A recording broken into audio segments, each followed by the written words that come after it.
हाँ तो बालकों, हम लोग स्टार्ट करते हैं page number 10 NCERT first book. ठीक, हमारा same topic non profit organisation. Previous videos में हम लोगों की बात हो चुकी है कि कैसे एक पूरी डिटेल्ड कैश बुक से थ्रू आउट द ईयर की जो है उससे कैसे क्या बनाते हो, receipts and payment account, and that is your summary of cash book. So page number 10 it shows summary of cash book। और समरी जब हमारी बन जाती है इसके बाद हम लोग बनाते हैं रिसीट्स एंड पेमेंट अकाउंट, जो कि पेज नंबर 11 पे बना हुआ है। ठीक, तो एक एक करके आप लोग देखते जाइए और आपको एक एक ट्रांजेक्शन जो भी इसमें दिया हुआ है इससे रिलेटेड हम लोगों की बात होती है और डिस्कशन होता है। ठीक है, तो देखो इसमें सबसे पहले दिया है cash in hand on 1 April 2014 20,000 and cash at bank as on 1 April 2014। ये दोनों क्या हैं? ये दोनों कैश के स्टार्टिंग बैलेंस हैं। तो रिसीट एंड पेमेंट अकाउंट में ये बैलेंसेज हम कहाँ शो करेंगे? रिसीट साइड, क्योंकि हमारी ये कहाँ दिया हुआ है? रिसीट्स में है कि हम कितनी कैश से स्टार्ट कर रहे हैं और वो हमारा स्टार्ट हो रहा है। चलिए नेक्स्ट देखो, सब्सक्रिप्शन। सब्सक्रिप्शन ये हमारा पेमेंट होगा कि रिसीट होगी? रिसीट होगी। क्या होता है सब्सक्रिप्शन? सब्सक्रिप्शन जो हम लोग के मेंबर्स हम लोगों को पे करते हैं, हाँ, सब्सक्रिप्शन जो मेंबर्स हमको पे करते हैं। क्यों पे करते हैं? मेंबरशिप के लिए। मेंबरशिप के लिए, वेरी गुड। और इसी मेंबरशिप की अमाउंट से हमारा जो क्लब के डे टू डे एक्सपेंसेस हैं उनको मीट आउट इन्हीं सबसे किया जाता है। ये हमारी कौन सी इनकम है? कैपिटल रिसीट या रेवेन्यू रिसीट? कौन सी रिसीट? Revenue receipt. तो दिस इज रेवेन्यू रिसीट और रिसीट साइड ये रेवेन्यू रिसीट ये शो होगी। क्लियर? नेक्स्ट देखो, डोनेशन फॉर बिल्डिंग, ये हमें रिसीव हुआ या पेमेंट हुआ?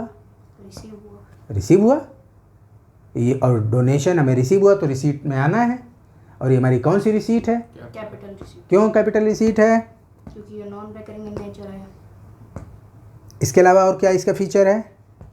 इसकी वजह से एक एसेट क्रिएट हो रहा है। एसेट तो फ्यूचर में क्रिएट होगी, but this donation is for for a specific purpose. हाँ, this is for specific purpose, so that's why it is treated as capital receipt. तो कैपिटल रिसीट आप इसमें चेक करोगे, आपके कैपिटल रिसीट में पड़ा है। नेक्स्ट देखो, इसकी क्लियर होना इसलिए ज़रूरी है क्योंकि अभी आप लोग क्या बनाओगे इसके बाद? Income and expenditure account. Income and expenditure and balance sheet.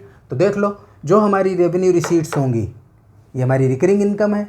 ये कहाँ जानी है? ये जानी है इनकम एंड एक्सपेंडिचर में, यहाँ। ठीक, और जो कैपिटल रिसीट है वो कहाँ जानी है? बैलेंस शीट में, यहाँ। क्लियर? इतनी आसान सी बात है। चले आगे, नेक्स्ट देखो, entrance fee. What is this? Revenue receipt. Revenue receipt, it depends. In certain cases वो कहता है इंट्रेंस फी रेयरली अगर होती है तो वो कैपिटल रिसीट ट्रीट की जाती है, अदरवाइज रेवेन्यू रिसीट में in most of the cases it is treated as revenue receipt. तो ये रेवेन्यू रिसीट, तो आपकी रिसीट सब इसी में आ रही हैं, वो इसमें लाओगे और इसके बाद यहाँ जानी है वो। तो इसी सीखते जाओ तो आगे इजी रहेगा, आगे देखना बहुत तेज़ी से चलोगे। Then life membership fee, capital receipt. Capital receipt. Why it is capital receipt? Reason? Non recurring in nature. How it is non-recurring in nature? What is this? Life membership, what is this? When a member pays for membership for his lifetime. For his lifetime. So it is non-recurring in nature. That's why it is treated as capital receipt, and as a receipt it is to be noted here, and because it is a capital receipt, that's why it goes to balance sheet this side. Next, printing and stationery. What is this? Printing and stationery. ये हम लोगों का revenue expense. Revenue expense. Why? क्योंकि this is recurring in nature. This is recurring in nature. So as it is a payment, it is an expense. तो एक तो ये payment side जाएगा, और this is revenue expense, so it will be shown in income and expenditure side. Income and expenditure side. Very good. तो इससे आप receipt payment के साथ साथ इनकम एंड एक्सपेंडिचर भी सीखते जाइए। एक सवाल या कितने भी एक जो भी क्वेश्चन हो इसमें रिसर्च कर जाओ, आपकी मास्टरी हो जाएगी। Next, lighting. What is this? Revenue expense. It is revenue expense. You are receiving और paying? Paying. Paying. So payment side, again it is a revenue expense, so it is shown in income and expenditure expense side. Next, rates and taxes. What is this? Revenue expense. Revenue expense. What is this? Rates and taxes. What is this? In You are going to pay rates and taxes to whom? an NPO is generally exempted from taxes coming under income taxes. So Okay. We are paying these taxes to municipality. Okay. Or we are using some House tax, water House tax, tax, sewage water tax. tax, This comes under this category. municipality taxes, Municipality taxes. So it is paid to local bodies. local bodies. जहाँ पे है आपका कानपुर शहर में है, हाँ. तो कानपुर की जो म्यूनिसपैलिटी है, हाँ. KDA है, Kanpur development authority, Kanpur municipality है, हाँ. उसको आप पे करते हैं। So this is taxes paid to local authority. Local. So it is Revenue this expense. Revenue expense because yearly it is paid. हाँ. पेमेंट, इसके अलावा एक्सपेंडिचर यहाँ clear. Next, telephone expenses clear. Yes. Revenue expense और payment. हाँ. Wages and salaries, नहीं एक छूट गया इसमें, postage and courier. Revenue expense. Revenue. Revenue expenses, because postage and courier, it is a regular exercise of the NPO. Then wages and salary, same nature. Insurance premium expense, same nature. Next, interest on government securities. What is this? Income. It is Income. income, and income you receipts. So interest on government securities, it is a receipt, or it is a receipt of Revenue. revenue in nature, because yearly you are getting this, because against you are getting it against government securities, कि आपने किसी government securities में funds invest कर रखे हैं। अब जो investment किया है उसके बदले में जो आपको मिल रहा है, रिटर्न आ रहा है, so that is recurring in nature, that's why it is covered under this. तो एक तो यहाँ और दूसरा recurring income. Clear. Next, locker rent, Revenue receipt. This is Revenue receipt. Revenue receipt. Locker rent इस तरीके का होता है, थोड़ा समझ लो इसमें। जैसे क्लब्स वगैरह के केस में, मान लिया क्रिकेट क्लब है, तो उसमें बहुत सारे जो मेंबर्स हैं या जिन लोगों ने ज्वाइन किया हुआ वो रोज़ आते हैं क्रिकेट खेलने, तो अपनी क्रिकेट की जो किट है वो वहीं क्लब उनको लॉकर प्रोवाइड कर देता है। नहीं तो मान लो वहाँ घर से वो बैगेज लिए रोज़ चले आ रहे हैं, तो जनरली मेंबर्स या जो उसको ज्वाइन किए हुए हैं वो लोग क्या करते हैं, अपनी किट वहीं लॉकर में रख देते हैं। वो बता देता है कि भाई 500 रुपये ईयरली आपका लॉकर रेंट पड़ेगा। ठीक। So if such type of facilities are provided by an organisation, so that organization used to charge some rent, or that rent is a receipt of which type? Revenue. Revenue in nature. So revenue receipt और आपकी income. ठीक। Next चलिए, purchase of government securities, what is this? Asset. It is Asset. asset. And which type of expenditure is this? Capital. Capital expense. This is capital expenditure, because against this expense you are getting an asset. So this is capital expenditure. यहाँ show करोगे payment side, और उसके अलावा ये कहाँ जाएगा? Balance sheet में. किस side? Right side. Assets. Asset side. Very good. अब इसके बाद में तुम्हारे ये जो बैलेंसेस दे रखे हैं, cash in hand, cash at bank, ये क्लोजिंग बैलेंसेस दे रखे हैं। तो क्लोजिंग बैलेंसेस यहाँ, ओपनिंग बैलेंसेस यहाँ, तो क्लोजिंग बैलेंसेस यहाँ। हो गया, खेल खत्म। क्लियर। अब आ जाओ पेज नंबर 11, इलस्ट्रेशन 1 क्या कह रहा है। अभी इलस्ट्रेशन 1 बता रहा है कि from the following particulars relating to silver point prepare a receipt and payment account for the year ending 31 March 2017। तो ये इसने हमको दिया क्या है, इसने हमको रिसीट पेमेंट दिया है, और इससे कह रहा है क्या बनाओ। अच्छा ओहो, इसने केवल इन्फॉर्मेशन दी है, और इससे हमें receipt and payment account prepare करना है। करिए प्रिपेयर। देखो इसके पीछे तो सोल्यूशन दे रखा है, ठीक है, हम लोग इससे चलते हैं और सोल्यूशन बाद में देखते रहना अपना। है ना, एक एक पॉइंट क्लियर कर लो, बोलना है एक तरफ से कहाँ क्या जाएगा। Opening cash balance, opening bank balance, receipt side, receipt side, ठीक। सब्सक्रिप्शन कलेक्टेड, रिसीट साइड, है ना, total amount of this. Sale of refreshment, payment side, बहुत ध्यान से बताओ। Receipt side, sale of refreshment, you are selling something so you are getting money against this, so this is sale of refreshment. अब ये refreshment वाली बात समझ लो। तुम्हारा स्कूल है, तुम्हारे स्कूल में कैंटीन है ना, तो वहाँ रिफ्रेशमेंट मिलता है बच्चों को। कैंटीन में अलग, तुम लोग पीटीएम में जाते हो, देखते हो वहाँ कैंटीन में कितनी भीड़ लगती है। कैंटीन तो रोज़ खुलती होगी ना, सिंपल। तो वो रिफ्रेशमेंट है ना। तो ऐसे क्लब्स में भी होता है, थोड़ा बिवरेजेज हैं या कुछ भी उसने रख रखा है, और जो मेंबर्स जाते हैं कि चलिए भाई कॉफ़ी मंगवाते हैं, ये करते हैं, कुछ करते हैं, तो ये रिफ्रेशमेंट। तो sale of refreshment it is receipt, है ना। तो इसके लिए रिसीट, सेल किया ना इसने, पैसा आया। Next, entrance fee received, receipt, receipt. Next, sale of old sports materials, receipt, donation received for pavilion, receipt, receipt. थोड़ी चीज़ और पूछ लें। अच्छा, sale of old sports material, receipts, fine. Which type of receipt is this? Revenue receipt, very good, this is revenue, revenue receipt because it is sale of scrap materials, है ना। No, sale of old sports material, हाँ receipt तो है ना। Old sports material, इसमें खैर तुम्हारा ठीक है, रेवेन्यू में दिखा दो, अदरवाइज क्या है, इसकी कॉस्ट वगैरह दी होती तो हम लोग आगे इसकी बात करते, हाँ, लेकिन सिंपल ही है। Donation receipt for pavilion, capital receipt, this is, capital receipt, why it is capital receipt? because it is given for a specific purpose. Yes, good. Rent paid, Payments, which type of payment is this? revenue, revenue expense, Very good.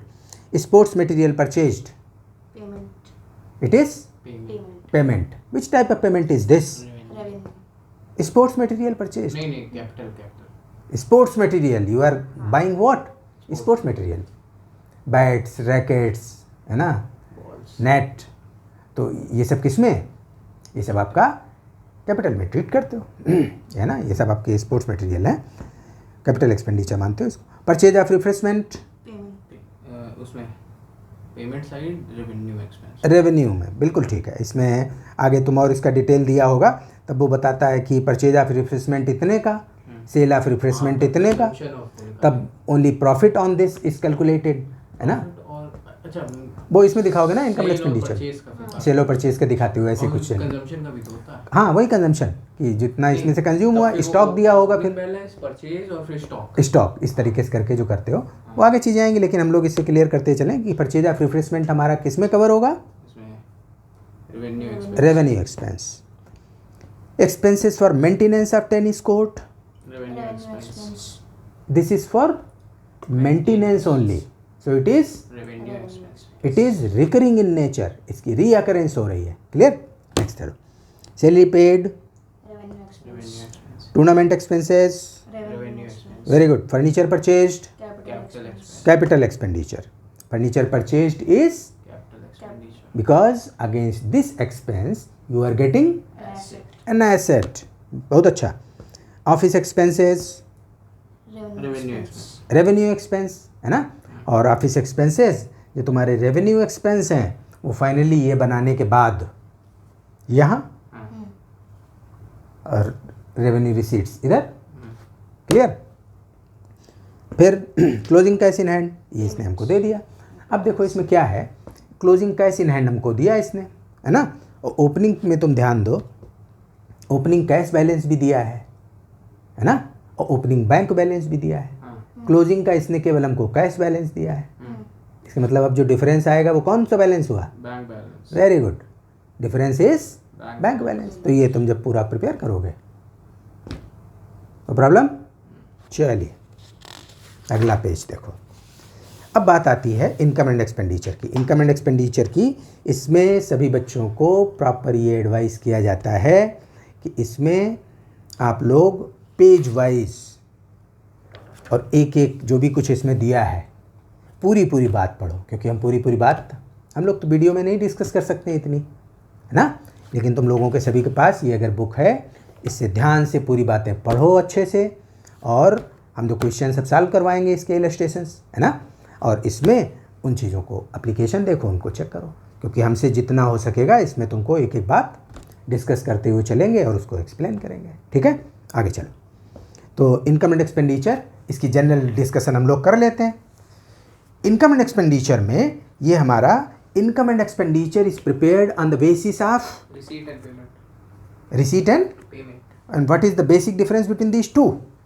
Receipt and payment includes capital income and capital expenses, whereas income and expenditure only includes revenue expenses and revenue income. ठीक बात है, वो चीज़ें हैं, लेकिन इसके साथ में बेस हमको क्या ध्यान देना है हमारा, हाँ बोलो। रिसीट्स एंड पेमेंट्स हम लोगों को प्रीसीडिंग और सक्सीडिंग पीरियड्स के लिए भी बना सकते हैं, और इनकम एंड एक्सपेंडिचर सिर्फ जो हम लोगों का ऑनगोइंग पीरियड उसके लिए बनाते हैं। ऑनगोइंग पीरियड मतलब करंट अकाउंटिंग ईयर, ठीक है। तो इसमें ये बोला जाता है कि income and expenditure is prepared on accrual system of accounting, है ना Amogh, you must be remember that this, क्योंकि receipt and payment it is based on cash system of accounting, but ever you are getting in cash, but ever payment you are making, चाहे वो पिछली साल का हो, current year का हो, next year का हो, वो सब हमको दिखाना होता है। लेकिन income and expenditure account it relates to current year only, because it is prepared on accrual system of accounting. और एक्रूअल सिस्टम ऑफ अकाउंटिंग ये कहता है कि तुम्हारा एक्सपेंस इस साल का कितना हुआ, भले ही तुमने पूरा एक्सपेंस का पेमेंट किया हो या ना किया हो, वो हमें पूरा पूरा दिखाना है। जितना पेमेंट नहीं किया, क्योंकि ये तो सिमिलर किसके है, income and expenditure account is similar to profit and loss account. तो प्रॉफिट एंड लॉस अकाउंट में तुम्हारा आउटस्टैंडिंग, प्रीपेड, ये ध्यान है, ये सब होता था। तो एक्सपेंसेस के केस में हम ये देखते हैं कि एक्सपेंस अगर हमने पूरा पूरा पे कर दिया तो बहुत अच्छी बात, कुछ पोर्शन नहीं पे किया, सो that is what, if some portion of expense has not yet been paid, outstanding expense, that is outstanding, वो भी हमको देना है, हम मेंशन करते हैं उसको। if some amount of expense has been paid in advance, so that portion is to be deducted। Clear है? पेमेंट, मान लिया सैलरी का हमने पेमेंट किया, सैलरी हमारी 1 साल की होती है, जिन लोगों को स्टाफ को पे कर रहे हैं 50,000 होती है, और हमने पेमेंट किया 60,000, तो इनकम एंड एक्सपेंडिचर में कितना दिखाओगे सैलरी का? 50,000, क्योंकि 10,000 relates to next accounting year, so that is known as prepaid, that is paid in advance. So these factors you have to consider. इसके अलावा इसमें देखो पेज नंबर 13, पेज नंबर 13 में इसका जो पॉइंट नंबर 6, ये ध्यान देना है तुम लोगों को, है ना। इसमें क्या ध्यान देना है कि जो हमारी पेमेंट की चीज़ें हैं या जो हमने रिसीव किया है ना, वो तो सब रिसीव पेमेंट में मिल गया। उसके अलावा what are those transactions that is not covered under your receipt and payment, उनको भी हम जो अकाउंट फॉर करते हैं या जो उसका एडजस्टमेंट दिखाते हैं, वो क्या चीज़ें होती हैं, इसको ध्यान दो। इसमें जैसे पहला दिया है कि इसके पॉइंट नंबर 6 को पढ़ते हैं, ध्यान दो। Consider the following items not appearing in receipt and payment account and that need to be taken into account for determining the surplus और deficit for the current year, है ना। तो जब हम ये सरप्लस और डेफिसिट कैलकुलेट करने जा रहे हो, कहाँ से कैलकुलेट करोगे? इनकम एंड एक्सपेंडिचर में कैलकुलेट करोगे। तो जब हम इसको बनाते हैं तब हमको ये चीज़ें ध्यान देनी होती है। देखो, पहला डेप्रीशिएशन ऑफ फिक्स एसेट्स। तो फिक्स एसेट्स का डेप्रीशिएशन ये तो हमें रिसीट पेमेंट में नहीं मिलेगा, है ना। अब इसमें तो हमको केवल ये बताता है कि भाई हमने ये एसेट खरीदी, ये खरीदी, है ना। लेकिन जो फिक्स एसेट पे डेप्रीशिएट हुआ, जितना उसमें deterioration in value of asset हुआ, वो तो नीचे वो परसेंटेज लिखता है कि इस रेट से हुआ, तो वो तो हमारा एक्सपेंस हुआ, ऑपरेटिंग लॉस है, so that is to be shown in income expenditure this side, है ना। तो वो कैसे कैलकुलेट करोगे? वो परसेंटेज बेस पे कैलकुलेट करोगे, और वो हम नीचे जो उसके एडजस्टमेंट्स दिए होते हैं उसके बेसिस पे कैलकुलेट करते हैं। तो एक इसकी बात हुई। फिर provision for doubtful debts if required, अब हम बताओगे इसको। Provision for doubtful debts if required in case of A NPO, who are the debtors? NPO debtors can be like From whom we purchase our refreshment. अरे उन्होंने हमको credit. Either you sold or you purchased from them. नहीं. Who are the debtors? Debtors are those from whom we still have to receive the subscription amount. Yes. Those are In debtors. case of non-profit organization, it is not an activity doing any activity of purchase sale, Purchase, हाँ. right? Subscription. Subscription, it belongs to subscription, because if some of the members of the club has not yet been paid their membership fee, that is your debt, and those people are your debtors, and if some amount you could not recover from them, that becomes bad debt. Bad debt. Clear? Bad debt, when a debt becomes bad, it becomes irrecoverable, then you have to provide that this is going to be a loss to the NPO. That's why a provision for that purpose is to be made. So provision for doubtful debts if required, है ना? इसमें हम जब थे अच्छा, बोलो. like there are scenarios in which people might give a written promise that they are going to provide the club with a certain amount of donation for a specific purpose. What if they become if they are not going to pay that amount? हाँ. समझ लो, जैसे donation के लिए किसी Will ने a promise provision किया. for it be provided? No. First of all, you must see that whether they are legally your debtor or not. First, this must be established. Only after that. That's why I said that they have given a written consent that they are. Okay, maybe written consent. Everything is fine. उसने return consent दी, सब लिख के दिया, हम आपको 50,000 रुपये देंगे इस पर्पज़ से. देंगे कुछ नहीं. ठीक. अब अगर उसने पेमेंट नहीं किया, डोनेशन की ही तो बात है ना, उसने पेमेंट नहीं किया, तो डोनेशन का क्लेम केवल उसी केस में बनता है कि if on the basis of that promise उस क्लब ने कुछ अपने यहाँ वैसा खर्चा किया हो. Only in that case the club और NPO can claim from that person. तो पहले तो ये इस्टेब्लिश होना जरूरी है कि वो हमारा डेटर हुआ कि नहीं उस ग्राउंड पे. एक से एक कलाकार आ जाते हैं क्लब में, NPO में घूमने, अरे वाह बहुत अच्छा, घर पहुंचते ही आपको चेक भेजेंगे, और चेकें अब तक आ ही रही हैं, है ना. तो वो नहीं चलता, वो टेनेबल नहीं होता लॉ में, है ना. अब रिटर्न की तुम बात कर रहे हो, लेकिन अगर उस ग्राउंड पे उसने कुछ खर्चा किया है तब वो क्लेम करता है कि ये भाई ये मिस्टर मोहन सिंह आए थे और इन्होंने भाई हमको 1 लाख रुपए देने की बताया था कि आप क्लब का ये रूम बनवा दें, तो हमने ये रूम बनवा दिया है, सब रॉ मटेरियल वाले को भी पैसा देना है और वो पैसा भेज नहीं रहे हैं. उन्हीं के प्रॉमिस के बेसिस पे, उनकी रिटर्न जो हमको लिख करके दे गए थे उसके बेसिस पे हमने ये खर्चे कर डाले, तब केवल वो क्लेम कर सकता है, अदरवाइज नॉट. ठीक, चलिए आगे. नेक्स्ट, प्रॉफिट और loss on sale of fixed assets.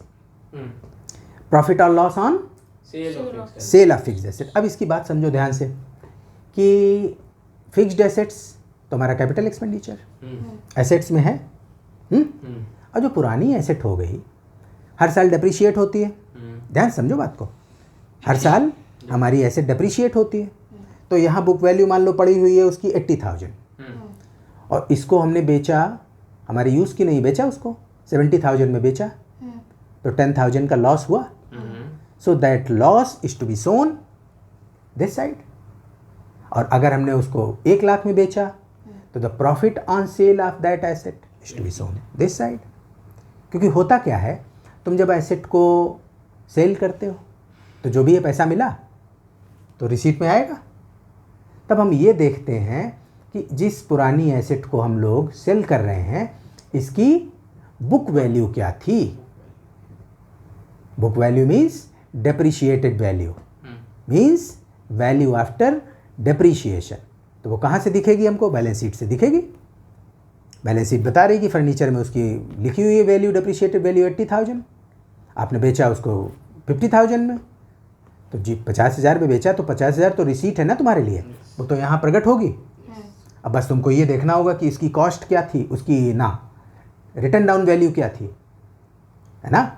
तो बस उसके बेसिस पे देखा जाता है कि इस पे प्रॉफिट हुआ या लॉस हुआ। Accordingly you have to show in income side और एक्सपेंडिचर साइड। क्लियर। तो ये चीज़ें और इसमें आती हैं और आप इनकम और एक्सपेंडिचर अकाउंट को बनाते हो। चलिए, तो नेक्स्ट है इलस्ट्रेशन 2। अब इलस्ट्रेशन 2 को ध्यान से देखो, page number 14। Clear. From the receipt and payment account given below, prepare income and expenditure account of clean Delhi club for the year ended March 31, 2017। तो इसमें हमारे पास रिसीट्स हैं और पेमेंट हैं। किधर से चलोगे बोलो? रिसीट साइड से। और हमको इससे बनाना है इनकम एंड एक्सपेंडिचर। ठीक। तो जब हम रिसीट साइड से चलेंगे तो हमें ध्यान क्या देना है कि only revenue receipts are to be shown in income and expenditure account. ठीक है। तो बैलेंस लिखा जाएगा इसमें? नहीं। ओके। Subscription, income. तो सब्सक्रिप्शन हमारा 22,500 इनकम। फिर देखो entrance fee, income, because it is also treated as revenue receipt और रिकरिंग इनकम, है ना। तो इसको शो करिए। Donation, income, it is specific और general donation. It is general donation because no specific purpose is given here, है ना। Good. Rent of hall, income. बहुत अच्छा। सेल ऑफ इन्वेस्टमेंट्स, प्रॉफिट इस पे ढूंढना पड़ेगा। So no other information is given, so you just leave it. Sale of investment, right? Sale of investment is capital expenditure. Sorry. Capital, अरे capital receipt. Alert रहिए। हाँ, sale of investment हमारा capital receipt है। हमने investment को sell किया तो capital receipt. तो कैपिटल रिसीट तो इसमें लिखते नहीं। इसमें अगर इन्वेस्टमेंट की उसने हमको कॉस्ट दे रखी होती कि कॉस्ट ऑफ इन्वेस्टमेंट 2,000, तो हम इसमें लिखते कि profit on sale of investment 1,000, तो वो पार्ट लाते आप इसमें, है ना। चलिए आगे। अब हम लोग पेमेंट साइड देख लें। Salary, expenditure side, expenditure side, rent, electricity, taxes, very good. Printing and stationery, ये भी हमारा expenditure. Sundry expenses, expenditure. Books purchased, assets, है ना। बुक्स परचेज जो है हमारा ये एसेट, क्योंकि क्लब में अब बुक्स तो हमारी बड़ी लाइफ होती है बुक्स की, है ना। सो this is asset. Government bond purchased, asset. अब ये कह रहा है fixed deposit with bank, asset. और ये बैलेंसेस। अब आप इसको छोड़ दीजिए और बस इसमें सरप्लस और डेफिसिट निकाल लीजिए। प्रॉब्लम? No problem. आइए इलस्ट्रेशन 3 की बात करें। अब इलस्ट्रेशन 3, इसमें थोड़ा करेक्शन कर लो। इसमें दिया है रिसीट पेमेंट और नीचे लिखता है एक्सपेंडिचर इनकम, तो इसमें मिस प्रिंटिंग हुई है, तो इसको आप करेक्ट कर लो। एक्सपेंडिचर की तरफ लिख लो जो इसने दिया है उल्टा सीधा, रिसीट्स, और इनकम की तरफ पेमेंट्स। इसके बाद नीचे सब्सक्रिप्शन में भी इसने 13, 14, 15 करके दिया है, तो इसकी फाइनेंशियल ईयर बना लो 13-14, 14-15 ऐसे करके। ठीक है। चले अब बताओ इसमें हम लोग किधर से चलें? रिसीट साइड से। तो रिसीट साइड में पहले दिया है बैलेंस। क्या बैलेंस इनकम एंड एक्सपेंडिचर में शो होता है? नहीं शो होता है। सब्सक्रिप्शन, सब्सक्रिप्शन क्या करोगे? Income side. Income side. अब सब्सक्रिप्शन पे थोड़ी हम लोग बात करें। अब इसने जो हमको रेलिवेंट ईयर है वो हमारी क्या है? 2014-15 है। तो 2014-15 से रिलेटेड इसको कितने का सब्सक्रिप्शन मिला? 10,000 का, है ना। तो हमारा रेलिवेंट फिगर हमारी यही बनती है। अब इसमें देखो रिसीट एंड पेमेंट अकाउंट के बाद नीचे कुछ एडजस्टमेंट्स दिए हैं, दिया है ना। The following additional information is available. तो अब इन इंफॉर्मेशन को देखो कि इसमें क्या सब्सक्रिप्शन से रिलेटेड कुछ है। 4th point, subscription accrued. तो व्हाट डज इट मीन? मतलब अभी ये हम लोग लेने के लिए नहीं मिला है। It is accrued. This is accrued what do mean by accrued income? Which we have earned but still not received. Yes, this is the portion of income which belongs to current year. The income that belongs to current year, and your current year is 14-15. Yes. This income belongs to current year, but this portion has not yet been received. तो income तो है ना हमारी, और income का जो portion हमको इस साल नहीं मिल पाया वो हमारी किस कैटेगरी में आता है? एसेट्स, है ना? तो वो बैलेंस शीट में जाएगा, 400 रुपये में बैलेंस शीट में जाएंगे, दैट इज़ अनदर मैटर, है ना? लेकिन हमारी इनकम तो है ना इस साल की, तो हमारी सब्सक्रिप्शन की अमाउंट बनती है 10,400. वेरी गुड, आगे चलिए. डोनेशन से रिलेटेड नीचे कुछ नहीं है, तो बस डोनेशन 2,000. क्लियर? हाँ. Hall rent income, hall rent का कुछ है? नहीं है, तो हॉल रेंट पूरा दिखाइए 300. फिर आ जाइए interest on bank deposit. Interest on bank deposit 450 दे रखा है, और नीचे देखो कुछ एडजस्टमेंट है. Third point, bank interest receivable. 150. क्या इसका मतलब? अब ये बैंक इंटरेस्ट हम लोगों को मिलना है लेकिन मिला नहीं. तो income, if a portion of income could not be realized, तो क्या बोलते हैं उसको?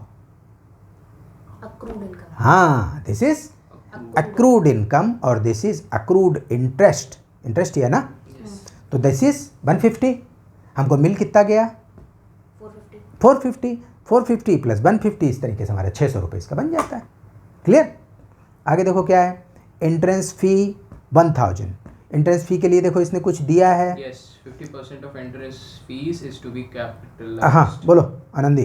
Fifth point, 50% of entrance fee is to be capitalized. What does it mean? It means it will go to the balance sheet in capital side. Very good. This portion is to be treated as capital receipt because it says that 50% of entrance fee is to be capitalized. तो जब आप इसको capitalise करोगे, यानी 50% revenue मानिए, 50% capitalise करिए. So 50% is to be treated as capital receipt. तो हमारा एंट्रेंस फी 1000 है, इसमें से 50% आप इनकम एंड एक्सपेंडिचर में दिखाओ. इसमें देखो इनकम में होगा 50%. अच्छा, ये दिस साइड दिया है 500, और 500 तुम्हारा बैलेंस शीट में चला जाएगा, है ना? चलिए, तो इधर की बात पूरी हुई. अब आ जाओ पेमेंट साइड. अब इसमें देखो परचेज ऑफ फर्नीचर कितना दिया है? 5,000. ये परचेज ऑफ फर्नीचर हमारा कौन सा एक्सपेंस है? Capital. This is capital expenditure. So it will not go to income and expenditure account. Is it clear? Yes. Only depreciation on an asset is to be shown here. Yes.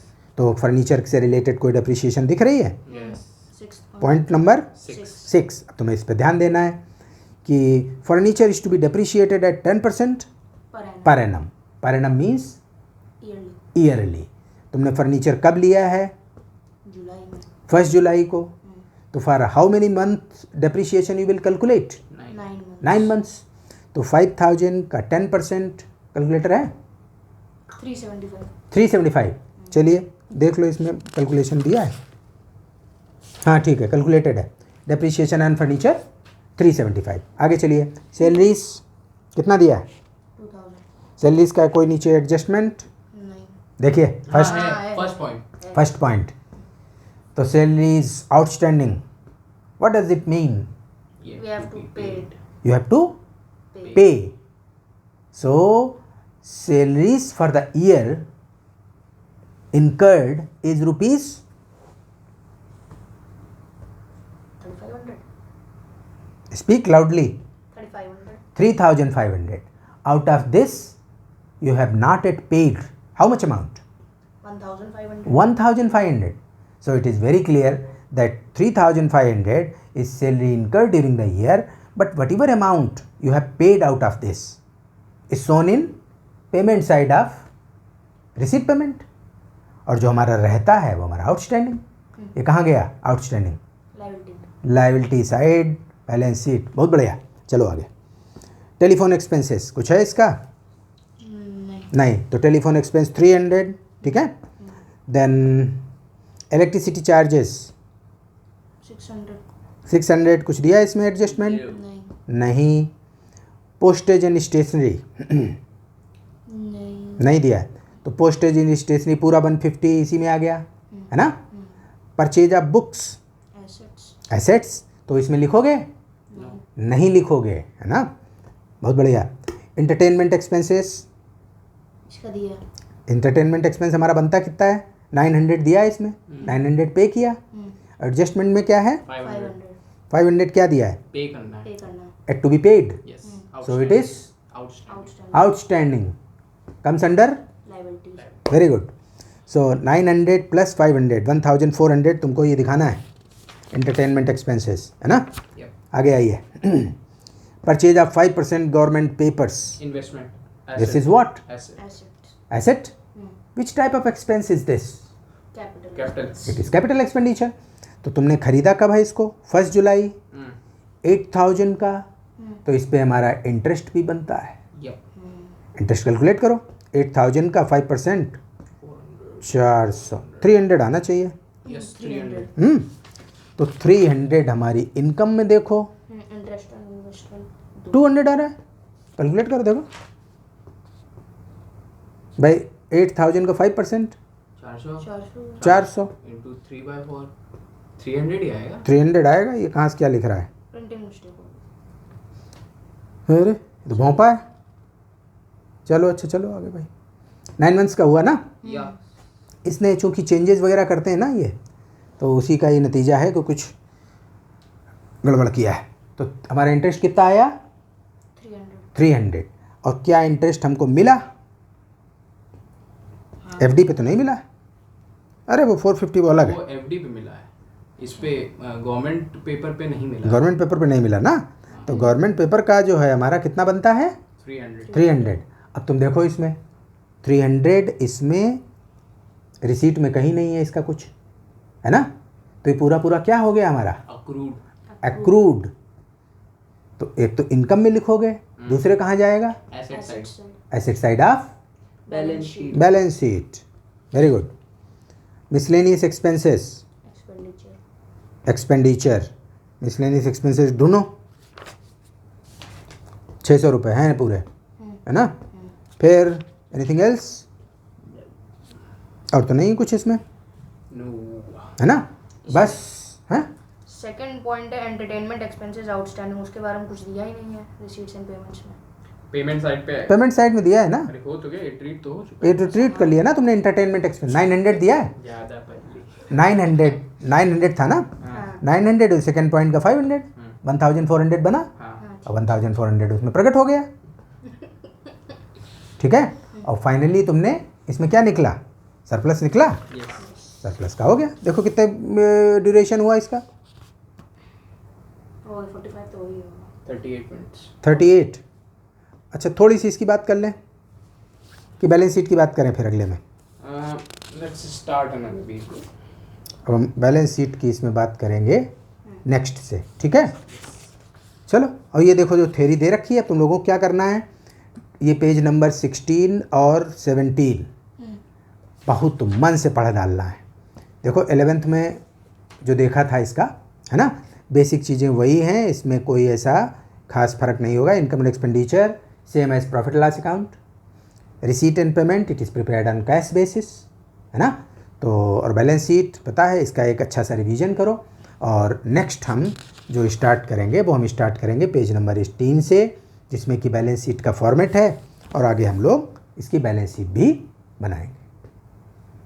So it is fine. Fine. चलिए अब आप लोगों को इसकी practice करनी है, और जो अपने नोट्स बनाओगे ये केवल जो लेक्चर चल रहा है केवल इसी बेसिस पे नहीं बनेंगे।